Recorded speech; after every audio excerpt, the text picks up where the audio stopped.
Beralih ke informasi lainnya, pemirsa, KPU Oku Timur menggelar rapat koordinasi bersama perwakilan tim paslon, TNI, Polri, Bawaslu, serta instansi pemerintah daerah Oku Timur guna membahas peraturan kampanye jelang pilkada.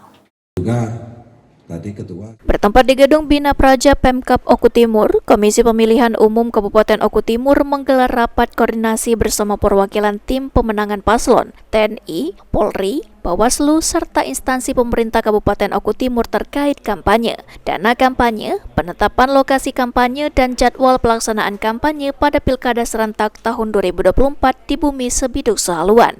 Koordif SDM, Parmas, dan Humas KPU Oku Timur, Aldi Andriansyah menyampaikan, masa kampanye paslon di Kabupaten Oku Timur dimulai pada tanggal 25 September hingga 23 November 2024. Untuk itu perlu adanya penyamaan persepsi terkait titik-titik lokasi kampanye, pemasangan alat peraga kampanye sehingga tidak terjadi kesimpang siuran informasi terkait pelaksanaan kampanye di Oku Timur. Ada beberapa titik yang dilarang untuk melaksanakan kampanye, antara lain tempat ibadah, fasilitas pemerintah, tempat pendidikan, dan jalan-jalan protokol. Aldi juga menghimbau agar paslon tidak memasang alat peraga kampanyenya di pohon serta taman. Kegiatan hari ini kami melaksanakan rapat koordinasi tentang dana kampanye, tentang masalah kampanye, dan tentang titik jam jadwal kampanye. Kampanye ini akan dilaksanakan mulainya besok tanggal 25 September dan berakhir pada tanggal 23 November 2020. Kalau tujuan rekor ini adalah untuk menyamakan persepsi